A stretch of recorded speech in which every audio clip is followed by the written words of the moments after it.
በስመ አብ ወወልድ ወመንፈስ ቅዱስ አሐዱ አምላክ ክርስቶስ ተንሥአ እሙታን አሰሮ ለሰይጣን ሰላም ኮነ አሜን። በትንሣኤው የትንሣኤ ብርሃንን የሰጠን ዘላለማዊ ሕይወትን ያደለን አምላካችን በተቀደሰ ቦታ ቅዱስ ቃሉን እንድንማማር የፈቀደልን የተመሰገነ ይሁን። እንደ እግዚአብሔር ፈቃድ አንድ ሰዓት ነው ያለ ተብያለሁ። ጥሩ ነው፣ ብዙ ነው። ርዕሱ ምንድነው የተነገራችሁ? እንዳልሳሳት ብዬ ኦሪየንታል ኦርቶዶክስ እና ስለ ምስራቅ ኦርቶዶክስ ነው አይደል? ያው ርዕሰ ጉዳዩ ሰፊ ነው። የምናደርገው እንግዲህ እግዚአብሔር እድሉን ከሰጠን ዛሬ እንደ መጀመሪያ መሰረታዊ የሆኑ ነገሮችን አንስተን የሚቀጥለው መርሃ ግብር ላይ ደግሞ ዲያሎጎቹን በውይይት የተደረጉባቸውን አንዳንድ ወሳኝ ጉዳዮች እናነሳለን። ዛሬ ግን እንደው ምን ማለት ነው ትርጉሙ፣ ከልዩነቶቹ ጋር የተያያዙ ነገሮች እና አሁን ያሉትን ፋክት ነገሮች በእርግጥ በቀላሉ በዋና ዌብሳይቶች ውስጥ በተለይ የኢኩሜኒካል ፔትሪያርኬት ዌብሳይት እና በተለይ የማላንከራን ሲሪያን ኦርቶዶክስ ቸርች ዌብሳይቶች ላይ እነዚህን ዝርዝር ነገሮች ዛሬ በመጠኑ ማነሳቸውን ነገሮች በዝርዝር ታገኟቸዋላችሁ። ሌሎች ተጨማሪ ዌብሳይቶችን ደግሞ ለዚሁ ተብለው የተከፈቱ towards unity official and unofficial dialogue between the Orthodox, the Oriental Orthodox and the Eastern Orthodox churches የሚል በበጎ ፈቃድ በሜትሮፖሊታን ደማስኪኖስ የጄኔቫ የስዊዘርላንድ ሜትሮፖሊታን በሳቸው ኮስቶዲ ስር አንዳንድ በጎ በራሳቸው ፍላጎት ተነሳስተው በሁለቱ አብያተ ክርስቲያናት መካከል መተዋወቅ ቅርርብና መተዋወቅ እንዲኖር የግል እንደ ሶሳይቲ ሆነው ጥረት ያደረጉ ሰዎችም ነበሩና የነሱ ዌብሳይቶችም ሰፊ ዲቴይል የሆኑ በጣም ዲቴይል የሆኑ እንደው ጊዜ በጊዜ በአንድ ወቅት የተደረጉት ብቻ ሳይሆኑ ከመጀመሪያው ከ451 ዓመተ ምህረት ጀምሮ በየጊዜው የሆኑ ጉዳዮችን በዝርዝር ያስቀመጧቸዋሉና በጣም ፍላጎቱ ካላችሁ በጣም ዲቴይል የሆነ ነገር ማወቅ ተገቢም ነው። እውነቱን ለመናገር ብዙ በተለይ ወደ መካከለኛ ምስራቅ፣ ሰሜን አሜሪካ፣ አውሮፓም ትላልቅ ከተሞች ውስጥ ሁሉም አብያተ ክርስቲያናት የሚገኙበት ቦታ እንደው በአጋጣሚ እንኳን ስትሄዱ ስለ እነዚህ ጉዳዮች አለማወቅ ብዙ ቅር ያሰኛል። በእነሱም ሳይድ እንደዚሁ አይነት ተመሳሳይ ነገር አለ። አሁንም ቢሆን እኛን እንደ አውጣኬ አድርገው የሚያዩ የምስራቅ ኦርቶዶክስ ሰዎች አሉ። ሁሉም የሚያውቅ አይምሰላችሁ። ያው ፕሬጁዲሶቹና ይሄ አሉባልታዎቹ በየጊዜው የተደረጉት ዲቨሎፕመንቶች በወቅቱም የነበሩትን ነገሮች በሚገባ ሁሉም እኩል አይረዳው። ስለዚህ ማወቁ ጥሩ ነው። ምስራቅ ኦርቶዶክስን ራሽን ኦርቶዶክስ ሲባል ምን ማለት ነው? ግሪክ ኦርቶዶክስ ሲባል ምን ማለት ነው? ወይም ሰርቢያን ወይም ቡልጋሪያን ወይም ጆርጂያን ኦርቶዶክስ ሲባል ምንድነው የሚለው በመጠኑ የተወሰነ ነገር ማወቁ ይጠቅማል። እና በዚህ ፍሬም ነው ያዘጋጀው ትንሽ የኢንትሮዳክሽን በመስጠት ከዚያ እንግዲህ ወደፊት ደግሞ ዲፕሊ ምንድነው ዲስከስ የተደረገው፣ ምንድነው ያጣላው ነገር ራሱ እንዲያጣላውን ዶግማ ራሱ ብናውቀው ብሎ ደግሞ በደንብ አድርጎ መፎከር መሸለል ይቻላል ማለት ነው። እግዚአብሔር ከኛ ጋር ይሁን። መጀመሪያ ስለ ልዩነት ስለሚባለው ነገር እናውራ። ልዩነት ዲቪዥን የምንለው ነገር ሁሉ ጊዜ ማህበረሰብ የሰው ልጅ አብሮ እስካለ ድረስ የሐሳብና ያለ መግባባት ልዩነቶች ሁሉ ጊዜ ይኖራሉ። ናቹራል ተፈጥሯዊ ነው። ስለዚህም ነው ህግ ያስፈልገው። ስለዚህም ነው ሰዎች ቁጭ ብለው መወያየት፣ መነጋገር፣ ችግሮቻቸውን መፍታት፣ መረዳዳት ምንድነው ልትል የፈለከው ምንድነው ልትይ የፈለክሽው ነገር ብሎ መስማት ብዙ መሰማማት የሚያስፈልገው ለዚህ ነው። እና አንዳንድ ጊዜ ዳይቨርሲቲ ልዩነቱ ወደ ዳይቨርሲቲ ማለት ወደ በጎ ልዩነት ይሆንና መኖሩ ግዴታ ሊሆን ይችላል። እንደ ምሳሌ የሚቆጠረው በቤተክርስቲያን ታሪክ የኛ ነው። የቤተክርስቲያናችንን ታሪክ ብንወስድ ገና መጀመሪያ ላይ የሐዋርያት ገና በመጀመሪያዋ ቤተክርስቲያን የክርስቲያኖች ቁጥር ቅዱስ ጴጥሮስ በሰበከው ስብከት ከ120 ወደ 3000 ነፍሳት ተጨምረው 3120 ልንለው እንችላለን። ያን በሆኑ ጊዜ ገና መጀመሪያዎቹ ክርስቲያኖች ላይ ችግር ተፈጥሮ ነበር እና የሐዋርያት ሥራ ምዕራፍ 6 ክርስቲያኖች መካከል ንብረታቸውን አንድ ላይ ያስቀምጠው በአንድ አካባቢ እየኖሩ እንደውም ቅዱስ ሉቃስ በአንድ ልብ ይኖሩ ነበር ይላል። አንባችሁ ታውቃላችሁ? በአንድ ልብ አይገርምም? በአንድ ልብ ማለት ሐሳባቸው አንድ፣ ምኞታቸው አንድ። አንዳንድ ጊዜ አንድ ልብ ሁለት ሰዎችም ውስጥ ላይገኝ ይችላል አይደል? ግን ትልቅ ማህበረሰብ እንግዲህ 5000 የሚሆን ማህበረሰብ እለት ነፍሳት ለእግዚአብሔር ይጨመሩለት ነበር ይላል ቅዱስ ሉቃስ። እንደገና ክርስቲያኖች ደግሞ በአንድ ልብ ይኖሩ ነበር ይላል። ሁለቱ አስደናቂ ነገሮች ናቸው እስከ ምዕራፍ 6 ድረስ የምታዩዋቸው ማለት ነው። ያም ሆኖ ግን አንዳንድ ሰዎች ነበሩ እንደ ሐናንያና ሰጲራ ከማህበሩ ለየት ብለው ንብረት መደበቅ የሚፈልጉ ለየት ማለት የሚፈልጉ። ስለዚህ እነሱ ያው ተቀሰፉ። እግዚአብሔር ልዩነቱን አልፈለገም። የነሱ ደግሞ ሲታለፍ ሌላ ችግር ተፈጠረ። አንዳንድ የአሕዛብ ሴቶችና የኢየሩሳሌም የአይሁድ ሴቶች በምግብ አመጋገብ ረሽን እንግዲህ አንድ ላይ ሲኖር ሰው ምግቡም አንድ ላይ ሆነ፣ ሁሉም አንድ ላይ ሆነና ፕሮግራም አወጣጥ ማን ምን በስንት ሰዓት እንደዚህ በሚባሉ ነገሮች ችግር ተፈጠረና ቸልታ አንድኞቹን ያው ኢየሩሳሌም የሚኖሩት ዲያስፖራዎቹን ቸል ማለት ጀመሩ። ዲያስፖራ ጁሽ ማለት ከኢየሩሳሌም ውጪ መጥተው በዓል ሲያከብሩ የጴጥሮስን ስብከት ሰምተው ክርስቲያን የሆኑት ማለት ናቸው። የአሕዛብ ክርስቲያኖች የምንላቸው የመጀመሪያዎቹ የአሕዛብ ክርስቲያኖች ቤተሰብነታቸው ይሁዲዎች ናቸው፣ ግን የመጡት ከአሕዛብ ምድር ነው። በእነዚህ ሰዎችና ኢየሩሳሌም በሚኖሩ ሰዎች መካከል በአመጋገብ ጉዳይ ችግር ተፈጠረ። ጉዳዩ ለሐዋርያት ደረሰ። ሐዋርያት ወዲያውኑ ስብሰባ ተሰበሰቡና ምን እናድርግ እንደ ሲኖዶስ ነገር አድርገው ስብሰባ ተሰብስበው ምን እናድርጋሉ? አይ የሚሻለው እኛ ለቃሉ ምን ተጋነን ቃሉን እናስተምራለን። እኛ ግን አሁን ወደታች ወርደን አሁን ምግብ ማዕድ ምናምን ማስተናገድ አንችልም። ስለዚህ በዚህ ቀን ይሄን እናንተ ብሉ፣ በዚህ ቀን እናንተ ብሉ እያል ተራ ማስያዝ አንችልም። ስለዚህ እንሂድና መስፈርት እናውጣ። መስፈርት አወጡ። መንፈስ ቅዱስ ያደረባቸው ጥበብን የተሞሉ ነቀፌታ የሌለባቸው 7 ሰዎችን ምረጡ አሉ። ሰውን መስፈርቱን ታውቁታላችሁ። መንፈስ ቅዱስ የሞላባቸው ጥበብን የተሞሉ ነቀፌታ የሌለባቸው እንደዚህን የሚያሟሉ 7 ሰዎች ምረጡ ብለው 7 ዲያቆናት እነ እስጢፋኖስ እነ ፊልጶስ ተመረጡ ማለት ነው። ተመርጠው በሕዝቡ ፊት ዲያቆናት ተብለው የመጀመሪያዎቹ የቤተ ክርስቲያን ዲያቆናት ተብለው ተሾሙ። ለዚህ በዚያው ወዲያውኑ ምን ተደረገ? እነሱ ማስተናገድ ሲጀምሩ እንደውም መጽሐፉ ምዕራፍ 6 ደስ የሚል ቃል አለው። ሕዝቡም ይሄን በማድረጋቸው ደስ ተሰኙ ይላል። ቅዱስ ዮሐንስ አፈወርቅ ደስ ያሰኛቸው መመረጣቸው ብቻ አይደለም፣ በትክክለኛ መስፈርት ተመርጠው መሾማቸውም ነው። እና ያ ችግር የሃይማኖት ችግር አልነበረም፣ የሥነ ምግባር ችግር አልነበረም፣ አስተዳደራዊ ጉዳይ ነው። በአስተዳደር ተፈታ ማለት ነው። ስለዚህ ወደ ልዩነት አላደገም።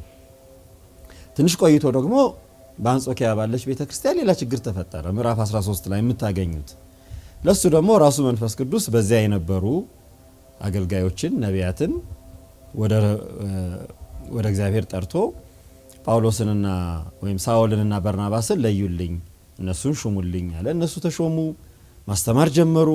ክርስትና በአሕዛብ ፊት መስፋት ጀመረች። እዚያም የነበረው ጥርጣሬና ችግር ተፈታ። አሁንም ልዩነት መምጣት አልቻለም። ሰይጣን ግን ሁሉ ጊዜ ይሰራል ልዩነት ለመፍጠር። አሁን ከበድ ያለ ልዩነት ፈጠረ። እሱ እንደው ምዕራፍ 15 ላይ የምታገኙት ነው። ከበድ ያለ በጣም በቤተ ክርስቲያን እንደው አገላለጹ ምዕራፍ 15 ወደ ቁጥር 6 ምናምን ላይ ስትደርሱ እጅግ በጣም በከፍተኛ ደረጃ ተከራከሩ የሚል ቃል ታያላችሁ። ማለት ሳውልና በርናባስ በሚያስተምሩበት ጊዜ ፈሪሳዊ የነበሩ ሰዎች ክርስቲያን ሆኑ። ከኢየሩሳሌም አይሁዶች ፈሪሳዊ የሆኑ ፈሪሳዊ ሲባል እንግዲህ 3 ነገሮችን ያሟላሉ ፈሪሳውያን። አንደኛ ሂፖክራቶች ናቸው፣ ግብዞች ናቸው። ግብዞች ናቸው ማለት አስመሳዮች ናቸው። እነሱ የማይሰሩትን ስራ እንደሚሰሩ አድርገው የሚናገሩ ሰዎች ናቸው። እና ለዚያ ነው ፈሪሳዊና ግብዝ አሁን አንድ አይነት የሆነው። የሆነ ሰው ፈሪሳዊ ካላችሁት ግብዝ ነው አስመሳይ ነው እንደማለት ማለት ነው። ሁለተኛ ህግ አዋቂ ነን ባዮች ናቸው። ህጉን ጠባቂ ነን፣ ለህጉ ተከራካሪ ነን፣ ለህጉ ጠበቆች ነን ማለት ናቸው። ሶስተኛ ደግሞ አብርሃም ከኛ ውጭ ልጆች የሉትም ባዮች ናቸው። ለዚህ ነው ክርስቶስ አንድ ጊዜ ተናግሯቸዋል አይደል? የአብርሃም ልጆች ከሆናችሁ የአብርሃምን ስራ ስሩ፣ እግዚአብሔር ከፈለገ ለአብርሃም ከነዚህ ድንጋዮች ትውልድን ያፈራለታል ብሎ የተናገራቸው በቃ ከኛ ውጭ እኛ የምንሰራትን ስራ የሚሰራ ብቻ ነው የአብርሃም ልጅ፣ የአብርሃም ልጅ ያልሆነ ደግሞ ተስፋ የለውም ብለው የሚያምኑ ሰዎች ናቸው ፈሪሳውያን ማለት። እነዚህ ሰዎች ግን ክርስቲያን ሆኑ። ክርስቲያን ከሆኑ በኋላ ይሄ ሶስት ጸባያቸው አለቀቃቸው። ስጋቸው ተጠመቀ፣ ሰውነታቸው ወደ ክርስትና መጣ እንጂ ግብዝነታቸው ያለኛ እግዚአብሔር አይድንም ማለታቸው ጠበቆች ነን ማለታቸውም አልቀራላቸውም። አሁንም እና እንደዚህ አይነት ሰዎች አሉ። ዝም ብለው ሲገቡና ቤተ ክርስቲያን በውጭ ባለው ጭንቅላታቸው እግራቸው ገብቷል፣ ጭንቅላታቸው ግን እስከ ችግር እስኪፈጥሩ ድረስ ውጭ ነው ያለው። እና ምን አሉ? ከሌላው ዓለም የመጡ የኢየሩሳሌም አይሁዶች ይሰሩት የነበረውን ነገር የማያውቁ አሁን እኛ ኢትዮጵያውያን ውስጥ አሉ አይደለም? አሁን ከኛም ውስጥ ውጭ ሀገር ይኖሩና ውጭ ሀገር ተወልደው ያደጉ ልጆች አሁን እኛ ጋር ለምን አሳማ ይበላም እንደዚህ ሀገር ምናምን ሲላችሁ ትሰማላችሁ አይደል? በጊዜው በሀገራቸው ለምደውታል እና ለነሱ ምንም እንደ ስህተት ቆጥረውትም ተነግሯቸውም አያውቅም እንደ ስህተት። ልክ እንደዚያ ኢየሩሳሌም የነበሩት አይሁዶች ወይም የአንጾኪያ ኢየሩሳሌም እዚያው አካባቢ ደማስቆ ገሊላ ናዝሬት አካባቢ ይኖሩ የነበሩ አጥባቂ የሚባሉ ኮንሰርቫቲቭ ነገሮች ክርስቲያኖቹ እነዚያ በ40 ዓመታቸው በ60 ዓመታቸው ክርስትናን የተቀበሉ ሰዎችን ካልተገረዛቸው አሏቸው። እነዚያን ሰዎች ይሄ የሚበላ ነው ይሄ የማይበላ ነው እንዴት እናንተ አሳማ እየበላችሁ መንግስተ ሰማያት ትወርሳላችሁ አሏቸው። በአብርሃም በዚያ በብሉይ ኪዳኑ እሳቤ ማለት ነው። ይሄን ሲሏቸው ችግር ተፈጠረ። ውይይት ተደረገ። ሰባኪያኑ የሆኑት እነ ጳውሎስና በርናባስ ብዙ ነገር ሞከሩ። ሳውልና በርናባስ ችግሩን መፍታት አልቻሉም። ፈሪሳውያኑ በቃ በጣም አስቸጋሪ ሆኑ። ስለዚህ ጉዳዩን ይዘው ወዴት ሄዱ? ወደ ኢየሩሳሌም ለሐዋርያት አቀረቡ። ይሄ ጉዳይ ቤተክርስቲያንን በጣም በከፍተኛ ደረጃ ያወከ ጉዳይ ነው። መጀመሪያዋን ገና እንግዲህ ከኢየሩሳሌም በትንሽ ጊዜ ወጥተው ሌላ ሀገር መሰራጨት የጀመረች ገና አባላቶቹም በጣም ጥቂት አባላት ያሏት ቤተክርስቲያን ማለት ነው። ዓመተ ምህረቱ 49-50 አካባቢ ማለት ነው። ስለዚህ ይሄ ችግር አባቶች ተሰበሰቡ፣ ጉዳዩን አዩ። በደንብ አድርገው ነው የተዘረዘረው። በቃ ሲኖዶስ ማለት ምን ማለት እንደሆነ ታዩታላችሁ ምዕራፍ 15 ላይ የሐዋርያት ሥራ። ከዚያ ውሳኔ ወሰኑ። አይ እንደውም ውሳኔውን ሲወስኑ ፈሪሳውያኑን በደንብ አድርጎ ለማስጠንቀቅ ምን መሰላችሁ ያሉት? ከኛ በእናንተ መካከል ከኛ ያልተላኩ እኛ ያልናክናቸው ሰዎች እኛ ያላዘዝናቸው ሰዎች ሸክም እንዳበዙባችሁ ሰምተናል። ሸክም ጫና እንዳበዙባችሁ የሕዝቡን ችግር ወዲያው ወሰዱና ሸክም እንዳበዙባችሁ ሰምተናል። ስለዚህ አሁን በዚህ ጉዳይ ማንም እንዳያስገድዳችሁ። ግዝረት የጥምቀት ቅድመ ሁኔታ አይደለም። ያልተገዘረ ወይም የብሉይ ኪዳን የአብርሃምን ሕግ ያልፈጸመ የሐዲስ ኪዳን ጥምቀትን ቢጠመቅ አይድንም የሚለውን ነገር እኛ እንቀበልም። ተውት። ይልቁንም ደግሞ መነዛኞቹ የመጣ ጥያቄ ነበር ደግሞ ከዕብራውያን የታነቀ አትብሉ፣ ደምም አትብሉ፣ ከዝሙትም ራቁ፣ እንደዚህ ብታደርጉ ሰላም ትሆናላችሁ፣ ጤና ይስጣችሁ ብለው ውሳኔ ወስነው ቀኖና ሰርተው ችግሩን ፈቱት። ሰይጣን ያሴረው የመክፈል ሁኔታ ሳይሳካ ቀረ። እነዚህ ነገሮች በመጽሐፍ ቅዱስ የተቀመጡልን ናቸው። ሌሎችም በቤተ ክርስቲያን ታሪክ ውስጥ ከዚህ ጊዜ ጀምሮ በተመሳሳይ አንዱ ይነሳና አብ ወልድ መንፈስ ቅዱስ ያልገባው ሰባሊዮስ እንዴት ነው ብሎ አሰብ አልቻለም። በቃ አብ መጀመሪያ ከብሉይ ኪዳን በፊት አብ ነበረ፣ ሲወለድ ወልድ ሆነ፣ ከዚያ ደግሞ መንፈስ ቅዱስ ሲመጣ ደግሞ መንፈስ ቅዱስ ሆነ ብሎ አብ ወልድ መንፈስ ቅዱስ እንደዚህ አድርጎ ተርኮ ለማሳሳት ሞከረ። እሱም ተወገዘ፣ ተለየ። አንድ አፖሎን እንደዚህ እየተባለ ብዙ አይነት መናፍቃን ብዙ አይነት ሰዎች ይመጡና ብፁዕ አቡነ ጎርጎርዮስ ቢጸ ሐሳውያን ይሏቸዋል። ክርስቲያን መስለው ይገባሉ፣ ግን አይምሯቸው ያለው ውጪ ነው። በፍልስፍና ክርስትናን መረዳት፣ በሂሳብ ክርስትናን መረዳት ወይም በኬሚስትሪ ክርስትናን መረዳት ይፈልጉና ይቸገራሉ። በዚህ ምክንያት ቤተክርስቲያን እያሸነፈች ነው ሄደችው። ቤተክርስቲያን በየዘመኑ ልዩነትን፣ ችግርን ሴራን እያሸነፈች ከውስጥ ማለት ከውጭ ደግሞ ስደትን ማሳደድን የመጀመሪያዎቹ የክርስቲያኖች ዘመን ሲዛር ቲባሪዮስ ሲዛር የሚባለው ብዙ በክርስቲያኖች ላይ ጫና ስላልነበረ በቀላሉ መስፋፋት ይችላል ነበር። ግን ልክ ከቲባሪዮስ ቄሳር በኋላ ኔሮ ሲመጣ ደግሞ ስደት መጣ። ይሄ ስደት በጣም አስቸጋሪ ነው፣ ክፉ ስደት ነው። ክርስቲያን መሆን ያስገድላል። በቃ ዝም ብሎ ክርስቲያን መሆን ክርስቲያን የሆነ የክርስቶስን ስም ሲጠራ የተገኘ ነፃ እርምጃ ይወሰድበታል እና ማንም ሰው የሚፈልገውን ጠላት ገሎ ክርስቲያን ስለሆነ የገደልኩት እስከሚል ድረስ የዚህ አይነት እርምጃ ይወሰድ ነበር በክርስቲያኖች ላይ እና ክርስትና በየስርቻው በየዋሻው በየመሬት ስሩ ነበር አምልኮ የሚፈጸመው። ይሄ ዘመን እንዲሁ አለፈ። 300 ዘመን አለፈ። በ313 ኤዲክት ኦፍ ሚላን ወይም የሜልቫን አዋጅ በሚባለው በሱ ክርስትና ነጻነት አገኘች። ግን ያ ነጻነት እንደ ዓለም አቀፍ የእምነት ነጻነት ይሁን እንጂ የውስጥ ሴራዎች አልቀሩ ቀጥለዋል። አሪዮስ ተነሳ። አንድ መነኩሴ ነው፣ ሰባኪ መነኩሴ፣ ያው ወልድ ፍጡር ብሎ ተናገረ። ያው ጉባኤ ተሰበሰበ፣ ኒቂያ ጉባኤ። በኒቂያ ጉባኤ ተረታ። ሌላ ተጨማሪ ህጎች ወርደው የቤተክርስቲያን አንድነት ቀጠለ። እንደገና ደግሞ ከፍ ብሎ አንድ ጳጳስ ደግሞ ተነሳ፣ መቅዶኒዮስ የሚባል ማርሲዮ። እሱ ደግሞ መንፈስ ቅዱስን ተሳድቦ ሌላ ችግር ፈጠረ። እሱም በቁስጥንጥንያ ጉባኤ አለፈ። አሁን ትውፊቱን እያያችሁት ነው። ችግር ይመጣል፣ አባቶች ይሰበሰባሉ፣ ችግሩን ይፈታሉ፣ ቤተክርስቲያን ትቀጥላለች። ችግሩን የፈጠሩት ሰዎች እየወደቁ ይሄዳሉ። ከዚያ ደግሞ መጀመሪያ መነኩሴ፣ ከዚያ ጳጳስ፣ ከዚያ ደግሞ ፓትርያርክ ተነሳ። ደግሞ ቀጥሎ ንስጥሮስ ደግሞ መጣ።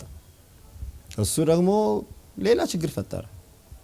እንደውም ጭራሽ የእግዚአብሔር ልጅ ስጋን አልነሳም፣ ህድረትን ማርያም በወለደችው ላይ ነው ያደረው። ዝብርቅርቅ ያለ ትምህርት አስተማረ።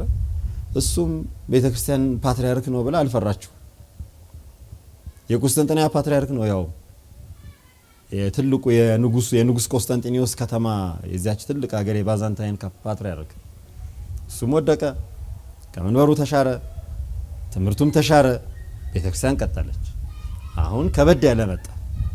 ሂደቱን እያያችሁት ከተራው ሰው ጀምሮ ከአዲስ ተጠማቂ ጀምሮ በፈሪሳዊ የመጣው ይሄ ሁሉ አልፋ መነኩሴ፣ ጳጳስ፣ ፓትርያርክ አለፈችና ጭራሽ የጳጳሳት ጉባኤ አንድ ሲኖዶስ ነኝ የሚል አካል ከ200 በላይ ከ300 በላይ ከ400 በላይ ጳጳሳት ያሉበት ቄልቄዶን 451 ላይ ሌላ ችግር ፈጠሩ።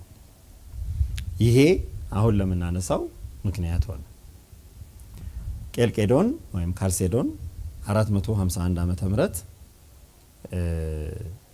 ትልቅ የሆነ አስተዳደራዊ እና የትምህርት ሃይማኖት የቀኖና የትውፊት ልዩነትን በቤተክርስቲያን ፈጠረ።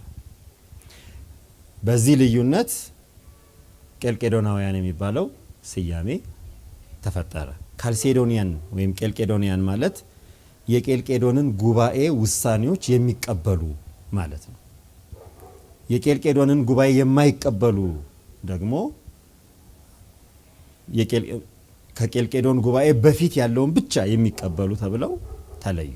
የመጀመሪያው የሚቀበሉና የማይቀበሉ ነበር። ሪሴፕሽን ኦፍ ካውንስልስ ይባላል። የሲኖዶሱን መቀበል አለመቀበል፣ የሲኖዶሱን ጉባኤ መቀበል አለመቀበል ማለት ነው። መጀመሪያ የነበረው ያ ነበር። ከዚያ በፊት እንግዲህ ኦርቶዶክስ የሚለው ስም ኒቂያ ላይ ነው የተወሰነው። ኦርቶዶክስ የሚለው እኛ ርቱዓነ ሃይማኖት 318 ርቱዓነ ሃይማኖት ሃይማኖታቸው የቀና ኦርሶ ማለት የቀና የተስተካከለ የሰመረ ደህና ቅን የሆነ ረገብ ያለ የሚታዘዝ የሚገራ ማለት ነው። ዶክሲያ ወይም ዶክሶሎጂያ ብዙ ጊዜ የምትሰሙት ቃል ነው። እሱ ደግሞ ምስጋና፣ እምነት ወይም አቋም፣ መንገድ መሆን ይችላል በግሪክ ውሳቤ ማለት ነው። ስለዚህ የቀናውን መንገድ፣ የቀናውን ሃይማኖት፣ የቀናውን ምስጋና የያዙ የሚለው በጉባኤ ኒቂያ የተወሰነ ነበር። ክርስቲያኖች ከዛ በፊት ያው ክርስቲያን ነው የሚባለው ኦርቶዶክስ ክርስቲያን የሚለው አሪዮስም ክርስቲያን ነኝ ብሎ ሌላ አይነት ክርስትና ስላስተማረ ስለዚህ እሱ ተወገዘ። ይሄኛው የቀና ክርስትና የሚለው የዚያን ጊዜ የመጣ ነው። ስለዚህ እስከ ቄልቄዶን ድረስ ይሄ ስም አብሮ ክርስቲያኖች ጋር የመጣ ነው። ስለዚህ እነዚያኞቹ ቄልቄዶን የሚቀበሉ ኦርቶዶክሶች፣ እነዚህኞቹ ደግሞ ቄልቄዶን የማይቀበሉ ኦርቶዶክሶች የሚል ተፈጠረ በስያሜ ደረጃ ማለት ነው። ቄልቄዶንን የማይቀበሉት የተቀበሉትን ሰዎች የተቀበሉበትን ምክንያት ለይተው መናገር ስለፈለጉ የንጉስን ደብዳቤ፣ የንጉስን ፍላጎት ወይም የንጉስን ትብብር በመጠየቅ ራሳቸው እንዳሸናፊነት የወሰዱ ሰዎች ስለነበሩ ንጉሳውያን ወይም መለካውያን የሚል ስያሜ ተሰጣቸው። ቄልቄዶን የተቀበሉት ማለት ነው። ያልተቀበሉት ራሳቸውን አንቴካልሴዶን ማለት ከቄልቄዶን በፊት የነበረውን ይዘው የቆዩ የሚለውን ስያሜ ወሰዱ። እንግዲህ እዚህ ላይ ነው እነዚህ ልዩነቶች ወይም የስም መከፈሎች ከዚያም የአስተሳሰብ የቀኖና የዶግማ ልዩነቶች ጎልተው የወጡት ማለት ነው። እንግዲህ በዚህ ታሪክ ውስጥ የተፈጸመ በጣም ብዙ ነገር አለ። የዲዮስቆሮስ አካሉ ላይ ሁሉ የደረሰበት በጣም ብዙ ጉዳት፣ መወጋገዙ፣ ከዚያ ላይ የነበረው ክርስቲያኖች ላይ የነበረው ስደት ቀላል ነገር አልነበረም። እስከ ዛሬ ድረስ በነበሩት ሁኔታዎች ዝም ብሎ ሰው ቢለይም እንኳ ያው ስተቱን ይዞ ትንሽ ጊዜ ይኖራል፣ ከዛ ይከስማል። እዚህ ላይ ግን እንደዚህ አልሆነም። መለካውያን ሰራዊት አሰልፈው የንጉስ ደብዳቤ እያስወጡ የቄልቄዶን ጉባኤን ውሳኔ ያልተቀበሉትን ማሳደድ ጀመሩ። በስነ ስርዓት ማሳደድ ማለት መግደል፣ ቤተክርስቲያኖቻቸውን ማፍረስ፣ መጻሕፍቶቻቸውን መቅደድ፣ ቅዳሴ ላይ እየቀደሱ እያሉ ቅዳሴውን መረበሽ ሁሉ እስከዚህ ሁሉ ተደረሰ። ለዚህ አሁን ብዙ ጊዜ ተሳቱ ቅዱሳን እንዳልነው በኢትዮጵያ ታሪክ በኢትዮጵያ ቤተክርስቲያን ታሪክ የተሳቱ ቅዱሳን ወደ ኢትዮጵያ መምጣት እና ብዙ መነኮሳት ብዙ አባቶች በተለይ ከቁስጥንጥንያ ምስራቃዊ ክፍል በያዕቆብ ዘልበረዲን አገረ ስብከት ውስጥ የነበሩ ክርስቲያኖች ወደ ግብጽና ወደ መካከለኛው ምስራቅ የተሰደዱት በዚህ ስደት ምክንያት ስደት በቃ ደንበኛ ልክ እንደ ሌላ ሃይማኖት በመቁጠር ስም ሌላ ስያሜ በመስጠት ማሳደድ ማለት ነው። ይሄ ብዙ ረጅም ጊዜ የቆየ ነው። ቢያንስ 46 ዓመት ቆይቷል ይሄ ስደት ከ451 ዓመተ ምህረት ጀምሮ ማለት ነው። ብትቆጥሩት እስከ 500 አንዳንድ ጊዜ 505 አንዳንድ ጊዜ 500 ልክ 500 ላይ ቆሞ ልታገኙ ትችላላችሁ ቁጥሩ ማለት ነው። ይሄ እንግዲህ አጻጻፍ አንዳንድ ቦታ ስደቱ ቀጥሏል፣ አንዳንድ ቦታ ጋብ ብሎ ይሆናል። የሆነ ሆኖ ልዩነቱ ተፈጠረ። በዚህ ምክንያት እነሱ ምስራቅ የሚለው እሳቤ በኋላ ነው ቀስ እያለ የመጣው። ኦሪየንታል እና ምስራቅ የሚለው እሳቤ አነሳላችኋለሁ እንዴት እንደመጣ። የመጀመሪያው ግን ስያሜ ቄልቄዶን የሚቀበልና የማይቀበል የሚል ነበር። አሁን አህት አብያተ ክርስቲያናትም ስንል በኋላ ቀስ እያለ ከሚግባቡት አብያተ ክርስቲያናት ስያሜ ለራስ የተሰጠ ስያሜ ነው። እህትማማች አብያተ ክርስቲያናት የሚለው ማለት ነው። ወይም ሲስተር ቸርችስ የሚለው አንድ ፋሚሊን ቤተሰብን ለመሰየም የመጣ ስም ነው። መጀመሪያ ላይ የነበሩት ይሄንን ይቀበላል፣ ይሄን አይቀበል፣ የማይቀበሉትን አጥፉ ነው፣ የሚቀበሉትን ጠብቁ የሚል ስያሜ ነው። ይህ በእንዲህ እንዳለ አንድ ነገር ተፈጠረ። 451 አይደለም ያልኳችሁ 482 ላይ ዜኖ የሚባል ንጉስ የባዛንታይን ንጉስ አንድ ነገር አሰበ። በጣም የከፋው ስደት አስጨነቀው። ያስጨነቀው ለሁለት ነገር ነው። አንደኛ በጣም አሰቃቂ ነው ስደቱ። ሰዎች እንዴት በሃይማኖት አለመግባባት ሰዎች ላይ እንዴት የዚህን ያህል ጭካኔ ይሰራሉ የሚል በሰው ላይ የሚደርሰው ጉዳይ በጣም አስጨነቀው። ሁለተኛ ይሄ ልዩነት በጣም እየከፋ በሄደ ቁጥር ለቤተ ክርስቲያን ብቻ ሳይሆን ለሀገሩም እንደሚያሰጋው በጣም አስጨነቀው። ምክንያቱም የትም ቦታ ላይ መቼም ሰፈራችሁ አንድ ጎረቤት አንድ ባልና ሚስት ሲጣሉ መረበሽ አይቀርም አይደለም? በሁሉም አቅጣጫ ያለው ጎረቤት ልክ እንደዚያ ያው ረብሻው እነዛኞቹ ተሳዳጅ እነዚህኞቹ አሳዳጅ እየሆኑ በጣም ስለቀጠለ ዜኑ አንድ ነገር አሰበ። ለምን አላስታርቃቸውም ብሎ አሰበ። በግሪኮች የማስታረቅ ልምድ አለ። በእኛ ነገር ይሄ ነገር ቢያድግብን በጣም ጥሩ ነበር። ሰዎች ሲጣሉ ማዕከላዊ ሆኖ የሚሸመግል ሰው ለማንም ማድላት የለበትም። ስለዚህ ምን ያደርጋል? እዚያኛው አንዱም ጋር ይሄድና ምንድነው ፍላጎት ያጣላችሁ ምንድነው ብሎ መረጃ ይሰበስባል። እዚህኛውም ጋር ይመጣል ያጣላችሁ ብሎ መረጃ ይሰበስብና ያጣላውን ነገር መመርመር ይጀምራል። መርምሮ የሚያስማሙ ነገሮች ይፈልጋል ማለት ነው። የሚያጣሉት ነገር ውስጥ የሚያስማሙ ነገሮች ይፈልጋል። ምክንያቱም ሁሉ ጊዜ አሉ አንዳንድ ሰዎች ብዙ የሚጣሉበት ነገር የሚስማሙበት ነገር ነው እና የሚያስማሙ ነገሮችን ይፈልግና ሄኖቲኮን የሚባል ዶክመንት ያዘጋጃል። ሄኖቲኮን ማለት የስምምነት ሰነድ ማለት ነው። አሁን የመግባቢያ ሰነድ እንደሚባለው አይነት አይደለም። እሱ ሜሞራንደም ኦፍ አንደርስታንዲንግ በደንብ አልተረጎምነውም፣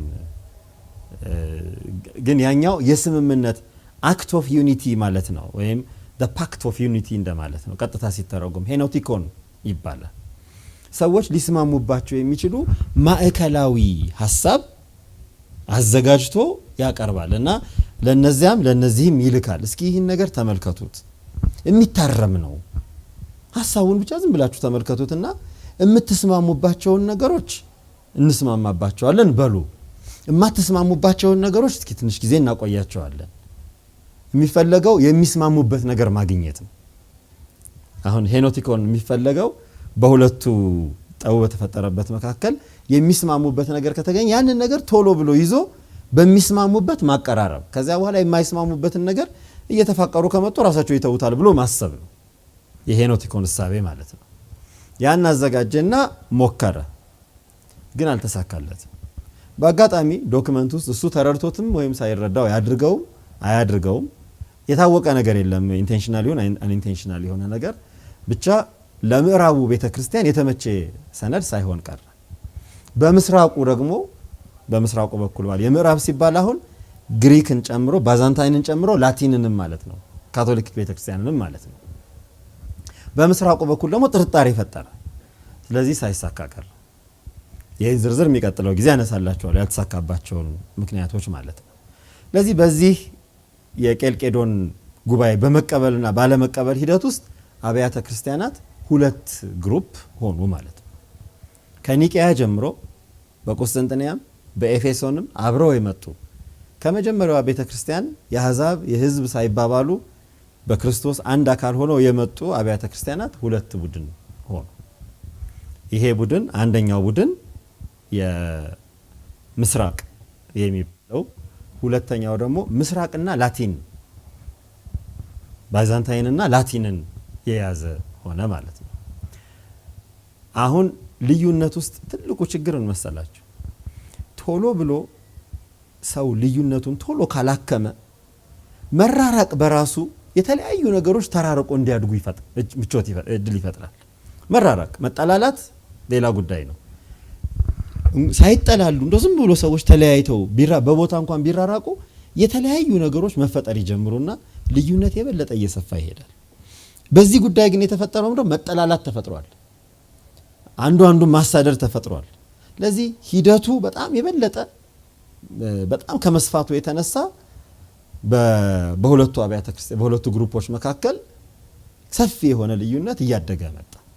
ከነዚህ ልዩነቶች እያደጉ ከመጡ ልዩነቶች ደግሞ መካከል ሌላው ትልቁ ነገር በአንዱ ቡድን ውስጥ ራሱን የቄልቄዶናዊ ነኝ ብሎ በሚለው ቡድን ውስጥ ሌሎች ችግሮች ተፈጠሩ። በጣም አስገራሚ የሆኑ እርስ በርስ ስደትን የፈጠሩ ደግሞ ሌላ ችግር ተፈጠረ። ይሄ ችግር አንዱ ፊሎኬ የሚባል የመንፈስ ቅዱስ ስርጸተ መንፈስ ቅዱስ ወነአምን በመንፈስ ቅዱስ እግዚእ ማህያዊ ዘሰረጸ እምአብ አይደለም እንለው።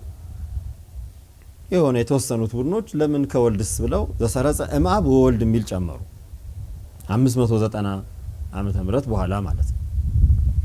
አሁን ልዩነት ደግሞ በቅዳሴ በቋንቋ አጠቃቀምም በሌሎችም ጉዳዮች ሌሎች ልዩነቶች እያደጉ መጡ።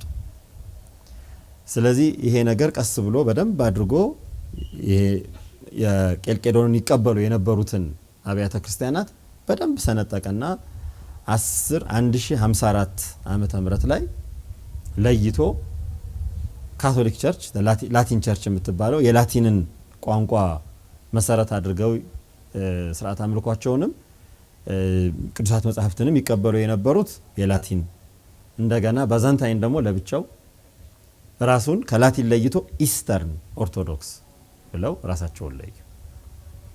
የስሞቹ ማደግ በዚህ መንገድ ተፈጠረ። ከኢስተርን ለመለየት ኦሪየንታሉ ደግሞ ትርጉሙ ያው ነው። ኦሪየንታል ማለትም ኢስት ማለትም አንድ አይነት ነው። ኦሪየንታል በላቲን ፍሬንች ነው። ኢስት ደግሞ ላቲን እንግሊሽ ነው። ሁለቱም ስያሜው አንድ ነው። ኦሪየንት ማለትም ምስራቅ ማለት ነው። ኢስት ማለትም ያው ምስራቅ ነው። ግን ይሄኛው ያው ያንኛውን የፍሬንች ላቲኑን ወስዶ ኦሪየንታል የሚለውን ስያሜ ወስደው እነዚህ አብያተ ክርስቲያናት የመጀመሪያዎቹ 3 ማለት ናቸው። ኢትዮጵያ በእስክንድርያ ስር፣ የህንድ ቤተክርስቲያን ደግሞ በሶሪያ ስር ሆነው 5 የምንለው ይሄንን ይዘን ነው። ኢትዮጵያንና ህንድን ጨምረን ነው። በዚያው በታላቋ ሮም ግዛት ውስጥ የነበሩት ግን 3ቱ ናቸው። ሲሪያ የሶሪያ ቤተክርስቲያን፣ አርሜኒያና አሌክሳንድሪያ ማለት ነው። እነዚህ አብያተ ክርስቲያናት ተለይቶ የኦሪየንታል ቤተክርስቲያናት የሚባለው ተመሰረተ ማለት ነው።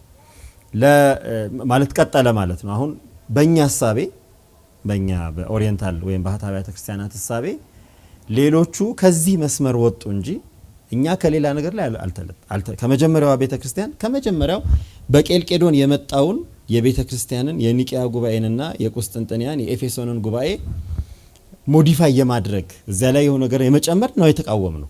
ስለዚህ እኛ የቤተክርስቲያንን ከሐዋርያት የወረስናትን ቤተክርስቲያን ምንም አይነት ሪፎርም የሚባል ምንም አይነት የሰው አስተሳሰብ ሳንጨምር ክርስቶስ ለሐዋርያት ያስተማረውን ሐዋርያት ለአባቶቻችን ያስተማሩትን ይዘን የመጣን ነን ብለን ነው እኛ የምናምነው። ሌላው ራሱ ላይ ቄልቄዶን ማለት ከዚያ ትምህርት ተጨማሪ ነገር የጨመረ ማለት ነው። በኦሪየንታል እሳቤ ዝርዝሮቹን እንዳልኳችሁ ዶግማ ነክ ነገሮቹን የሚቀጥለው እናነሳቸዋል። ምንድን ነው የጨመሩት የሚለውን በዋናነት ክልኤ ባህሪ የሚለው ነው። በሁለት ባህሪ አምላክ ሰው ሆኗል የሚለው እሳቤ ነው። የኢንካርኔሽን ወይም ስጋዌ እኛ ከሁለት አካል አንድ አካል ከሁለት ባህሪ አንድ ባህሪ ነስቶ በተዋህዶ ከበረ ስንል እነሱ ሁለት ባህሪ የሚለውን ይዘው አዲስ ቃል ጸሎተ ሃይማኖቱ ላይ በቀጥታ ማስገባታቸው ያልነበረን ነገር ማስቀመጥ ማለት ነው። አሁን ከብርሃን የተገኘ ብርሃን፣ ከእውነተኛ አምላክ የተገኘ እውነተኛ አምላክ፣ የተወለደ እንጂ ያልተፈጠረ እንደዚህ ብለን ሰው ሆነ የምንለው ላይ በሁለት ባህሪ ሰው ሆነ የሚል አረፍተ ነገር አስገቡ ጸሎተ ሃይማኖቱ ላይ። ለዚህ ያንን መቃወም ነው። ሁለት ባህሪ የሚለውን በኤፌሶን ጉባኤ ቅዱስ ቄርሎስ ሚያፊሲስ ቱ ቴዎሎጎስ የሳርኮሜኔ በግሪክ ይህን ሲጽፍ አሃዱ ህላዊሁ ለወልደ እግዚአብሔር ስግው ከሁለት አካል አንድ አካል ነስቶ ሰው የሆነ አምላክ በአንድ ባህሪ የከበረ ነው የሚለውን ስለለወጡ የኤፌሶን ጉባኤ ውሳኔ ነው ይሄ። ቅዱስ ቄርሎስ ያስተማረው ጉባኤ የተቀበለው የኤፌሶን ጉባኤ የተቀበለው ክርስቶስ መድኃኒታችን ኢየሱስ ክርስቶስ ሰው የሆነ አምላክ ነው። ሰውና አምላክ ነው አላለም። ሰው የሆነ አምላክ ነው። እመቤታችን ደግሞ ወላዲተ አምላክ ናት ብሎ ይሄን አስቀምጧል። ይሄንን ውሳኔ በሚሸራርፍ መንገድ አዳዲስ ነገር ስላስገቡ ነው። ስለዚህ እየጨመሩ የተለዩት እነሱ ናቸው። ይሄም አልቀረላቸውም። እንደገና ከነሱም ውስጥ ላቲን ግሪክ ተብለው ተለዩ። እንደገና ከዚያው ውስጥ በሉተር ጊዜ ደግሞ 1529 ላይ ሉተር ሪፎርሜሽን መጣ። ከዚያው ውስጥ አንግሊካን መጣ። ከዚያው ውስጥ ኤጲስኮፓል ምናምን እያለ ቀጠለ። ይሄ ነው ማፑ የሚያሳየው። ኦሪየንታል የምንለው መስመሩን ሳይለውጡ አዲስ ሪፎርም ሃይማኖት ውስጥ አናስገባ። በሃይማኖት ውስጥ ሪፎርም የሚባል ነገር አይሰራም። ምክንያቱም ሃይማኖት እኮ እግዚአብሔር ነው። ጣዖት አምልኮ ማለት ምን ማለት ነው? አንድ ሰው ጣዖት አምላኪ ነው ስንል ባዕድ አምልኮ አለ አይደል? ከእግዚአብሔር ውጭ ሌላ የሚያመልክን ባዕድ አምልኮ ነው የምንል። ደባል አምልኮ ታውቃለህ?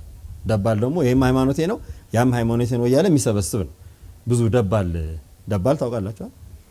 ብዙ ደባል የሚያመጣ ሰው ነው። እንደገና ጣዖት አምልኮ ማለት ደግሞ እሱ ማምለክ የሚፈልገውን ነገር ራሱ ሰርቶ ማምለክ ማለት ነው። ግልጽ ነው። ጣዖት አምልኮ ማለት የሆነ እሱ የሚፈልገውን ነገር የራሱን ሐሳብም ሊሆን ይችላል የራሱን ምኞትም ሊሆን ይችላል፣ የራሱንም ዲዛይን ሊሆን ይችላል። ራሱ የሰራውን ነገር ካመለከ ሰው ጣዖት አምላኪ ነው። ሃይማኖት እኛ የምንረዳው እግዚአብሔር የገለጸልን ነው እንጂ እኛ የሰራ ነው አይደለም። ምስጢረ ሥላሴ እኔ የሰራሁት ወይም ጉባኤ የሰራው ወይም የሆነን ትልቅ አባት የሰራው አይደለም። ምስጢረ ሥላሴ ለኛ የተገለጸልን የሆነው ነገር ነው። እኛ በምንችለው አቅም የተገለጸልን እምነት ነው። እምነት ለኛ የተገለጸልን ነገር ነው። ሪቪሌሽን ኢንስፓይሬሽን የምንለው ማለት ለኛ መገለጽ በምናውቅ አቅማችን በፈቀደ መጠን ለኛ የተገለጸልን ነው። ስለዚህ የሆነውን ነገር ነው እንጂ የምናምነው እኛ የሰራነውን ነገር አናምነው። ስለዚህ ለኦርቶዶክሳውያን ሰዎች ራሳቸው የሰሩትን ነገር ማመን እንደ ጣዖት አምልኮ ነው የምናየው። ራሳቸው ሪፎርም ያደረጉትን አስተሳሰብ ማምለክ እንደ ጣዖት አምልኮ ነው የምናየው። ስለዚህ ሰዎች የራሳቸውን ሃይማኖት እየሰሩ ሌሎች ሃይማኖት እየፈጠሩ በክርስትና ስም አሁን እንደምታዩት እንግዲህ 10 ሺህም ሆነ 20 ሺህ በዚች በክርስትና በመጽሐፍ ቅዱስ ስም ብዙ አይነት እምነቶች አሉ። ሰዎች ራሳቸው እየሰሩት ያለ ማለት ነው። ኦርቶዶክሳዊነት ኦርቶዶክስ የኛ ኦሪየንታል ኦርቶዶክስ የሚለው እሳቤ ግን ከሐዋርያት የተረከብነው ሐዋርያት ከጌታችን የተረከቡትን ልክ ወንጌል ላይ ወንጌል ሲነበብ የምትባል አንዲት ቃል አለች። መንግስቶ ወጽድቆ ዘአወፈየኒ አወፈየከ የተረከብኳትን የተሰጠችኝን የእግዚአብሔር መንግስት እንደተቀበልኩ ለአንተ አስረክባለሁ። ይሄ ነው ኦርቶዶክስ እሳቤ። የተረከብኩትን ማስረከብ፣ የመጨመር የመቀነስ መብት የለኝ። የመተርጎም መብት አለኝ።